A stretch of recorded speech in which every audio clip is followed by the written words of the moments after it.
Welcome to The Explainer. So, look, we are seeing a monumental transformation happening right in front of us at work. We're officially moving way past the era of simply talking to artificial intelligence. For the last couple of years, we've basically treated AI like a super smart encyclopedia, right? We ask it questions and we get text back. But here in 2026, the paradigm has completely shifted. We're no longer just having conversations with AI, we're actually deploying it as operational software that executes really complex work on our behalf. Okay, let's dive into this. Here's our roadmap for today's explainer. Number 1, the worker that never sleeps. 2, chatbots versus true agents. 3, the 2026 adoption reality. 4, flattening the hierarchy. And finally, number 5, the human orchestrator. Section 1, the worker that never sleeps. A century after Henry Ford's 40-hour week. You see, exactly 1 century ago, back in 1926, Henry Ford standardized the 5-day, 40-hour work week. It was this massive shift that defines the modern global economy. But today, 100 years later, our source material from Ynet News highlights that this very standard is completely eroding. Hybrid work in the pandemic already blurred the lines of where we work, but AI is entirely dismantling the boundary of when work gets done, and honestly, who or what is doing it. Check out this quote from Sharon Steiner, the Chief Human Resources Officer at Fiverr. It perfectly captures this bizarre new reality. She points out that the human worker has actually become the weak link in continuous productivity. Why? Because we need to eat, sleep, take time off, and, occasionally grab a coffee. But the agent? It literally never rests. Companies are suddenly realizing they aren't just managing human resources anymore.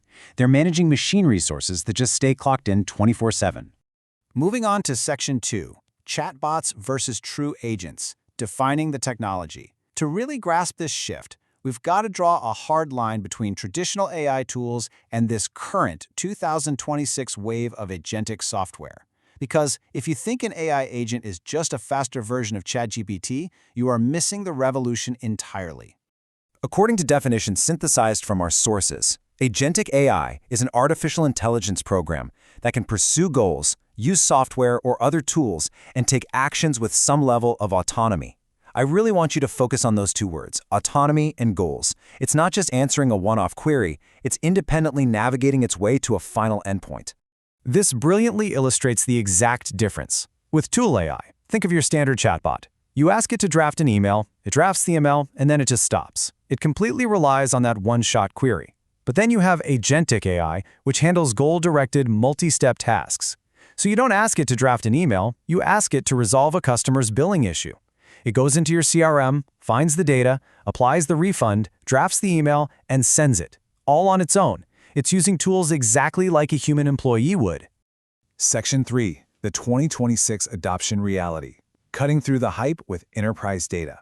Look, there is an incredible amount of hype around AI right now. So let's just look strictly at hard numbers from Digital Applied's 2026 enterprise tracking. We want to see what's actually happening out there in the market, way beyond the buzzwords. Get a load of this number, 80%. As of Q1 2026, 80% of enterprise applications shipped or updated now embed at least one AI agent. That is an absolutely astonishing jump from just 33% back in 2024.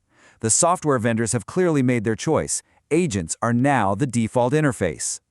But you've got to contrast that massive 80% figure immediately with this next number, 31%. While 80% of software has an agent built in, only 31% of organizations actually have an AI agent running in their own production environments. Our sources refer to this as the 80-31 gap. It's basically this messy space where millions of dollars are currently being spent and where a whole lot of frustration is bubbling up. Now, what's really fascinating about this failure rate is the reason behind it. A staggering 88% of AI agent pilots never even make it to production. But why? Well, the data shows it's rarely a failure of the AI's actual intelligence. Instead, these pilots just die because of evaluation gaps, friction in corporate governance, and massive scope creep. Companies are out there trying to build agents that do absolutely everything on day one, and they end up with a tool they just can't trust to do anything unsupervised. So what are the successful 31% using to actually get this right? Looking at the framework adoption, LangGraph is showing clear market dominance, capturing 41% of enterprise usage. Tools like Crew AI and in-house custom builds follow behind that. The companies succeeding here are standardizing their infrastructure on these really specific orchestration platforms rather than just buying off-the-shelf chat interfaces. To avoid becoming part of that massive 88% failure rate, our HubSpot source outlines a clear 80-20 rule for implementation. You absolutely want to start with background processes. Seriously, don't put an unproven agent on the front lines with your biggest clients right away. Test it on historical data where it can fail safely. Let the agent do the heavy lifting, keep human oversight for the complex exceptions, and only scale up to multi-agent operations once that trust is totally built. Section 4. Flattening the hierarchy. How autonomous agents restructure the enterprise. Okay, so now that we understand the technology and the adoption rates, we really need to talk about the macroeconomic reality, because when this software actually works, it doesn't just speed things up.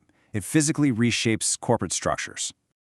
So, the crucial point is this wild example from Min's Midtech. Just imagine an AI agent that can instantly read 10,000 feedback emails, pull out the top 3 complaints, open the bug tickets in Jira for the engineering team, and then write a personalized apology campaign to all affected users. And it does all of that in under 2 minutes. This isn't science fiction anymore. This is literally 2026 operational software. Because of autonomous workflows exactly like the one we just talked about, historically bloated middle management layers are being aggressively hollowed out. I mean, think about it. If an agent completes that entire customer feedback loop in 2 minutes, the need for a customer success manager whose sole job was to oversee 5 junior reps doing that manual work, it just entirely evaporates. The corporate hierarchy is flattening rapidly into a small tier of human directors managing massive autonomous systems. Section 5. The human orchestrator. Moving from execution to management. So if the hierarchy is flattening, how does the role of the everyday worker need to adapt so we can survive and thrive?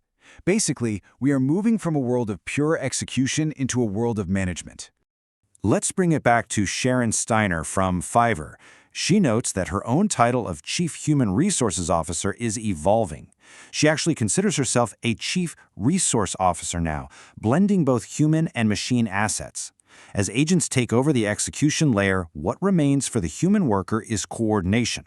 The future totally belongs to the manager of machine resources, leveraging human judgment right where the AI falls short. And you can see leading companies already adapting their staffing to this exact reality. 56% of enterprises in 2026 have now established a dedicated AI agent owner role, which is up massively from previous years. They're formalizing usage policies, running rigorous pre-production testing, and setting up entire risk committees. Organizations are recognizing that an autonomous agent absolutely needs a human governor to define its guardrails. To truly master this new role, our sources from Archive introduced this brilliant concept, moving from transactional teaming to praxical teaming.